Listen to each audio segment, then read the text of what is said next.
We've just arrived in Tasmania and we're headed down to Launceston.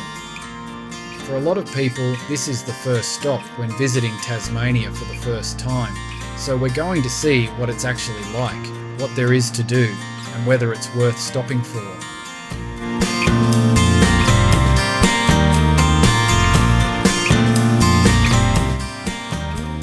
Getting off the Spirit of Tasmania is pretty straightforward.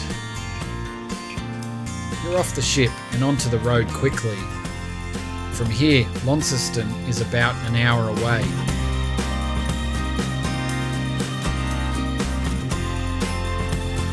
The drive's easy, mostly highway, nothing dramatic, which kind of makes you wonder what Launceston's actually going to be like.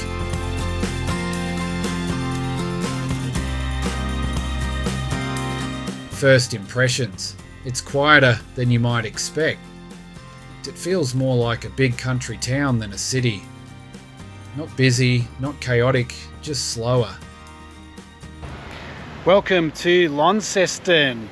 We're here at City Park and we're about to see the Japanese macaque monkeys and also the conservatorium. Later on in our adventure, we'll head up to Cataract Gorge and explore some of the history there.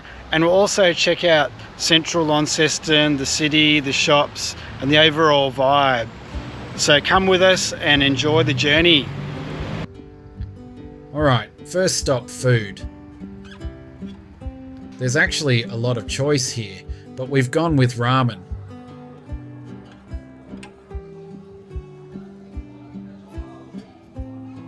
Yeah, that's really good. So food-wise, you're not struggling here. The city itself is pretty compact. You can walk most of it easily. You've got a small mall area, cafes, places to stop. It's the kind of place where you just slow down a bit.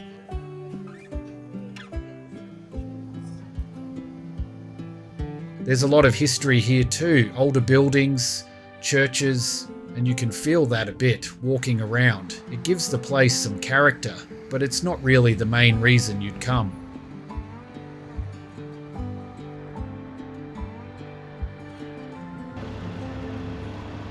Then you've got City Park, and this is where things get a bit unexpected. There are actually Japanese snow monkeys here. They've been here for decades, and it's definitely not something you expect to see in Tasmania. It's a bit random, but it's also kind of great.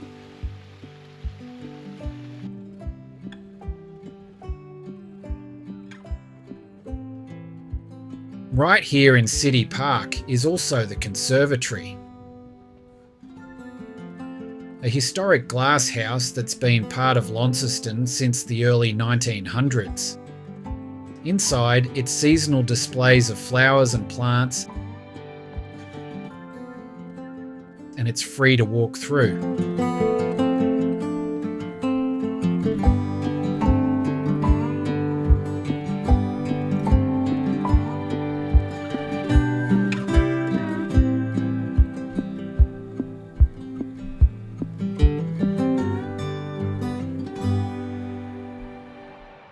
Alright, this is the one, Cataract Gorge, and this is what really stands out. It's just a few minutes from the city, but it feels completely different. It's about 10:30 in the morning and it's going to be a lovely sunny day, a top of 27 degrees. The sun's quite hot here in Launceston, so it's advisable to wear a hat, sunscreen. So we're going to head off to the chairlift first because there's a bit of a queue. Then we're going to go and check out the oldest suspension bridge in Australia.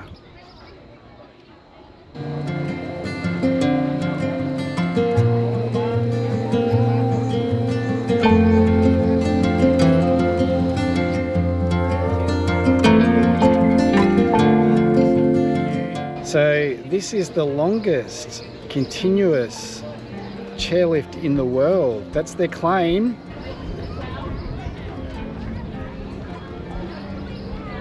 It's $15 per adult for a one-way ride.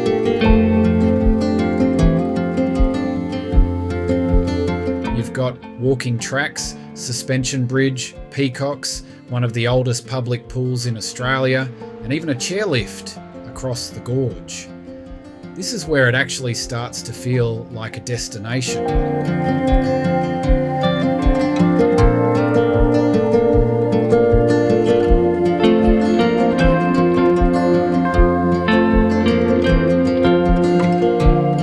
Once you're off the chairlift, you can explore the gorge on foot, and it's not just the views, there's wildlife here too, including peacocks.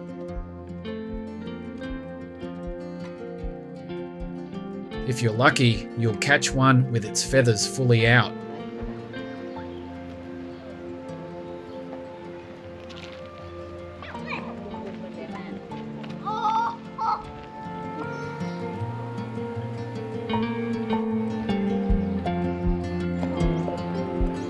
Behind me is the Alexandra Suspension Bridge, the oldest suspension bridge, I believe, in Australia.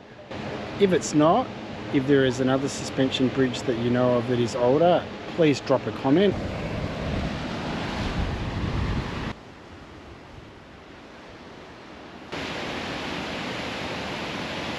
From here, you can walk straight across the suspension bridge and continue through the gorge on the other side. It's an easy walk, and one of the best ways to take it all in.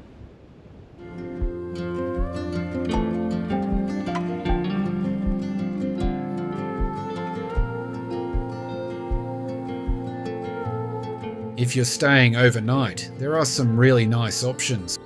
We stayed at the Dragonfly Inn.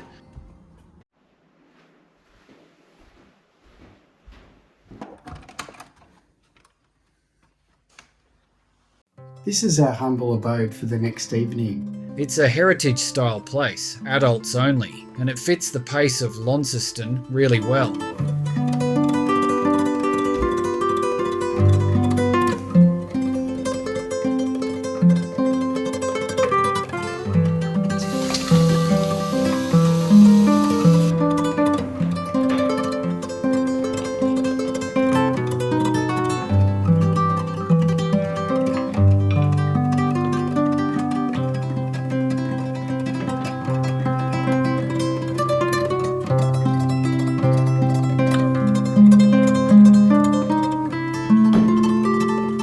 So, is Launceston worth stopping for?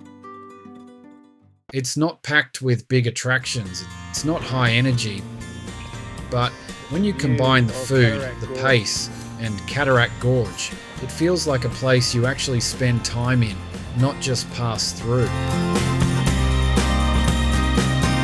Next we head further north, following the tasting trail.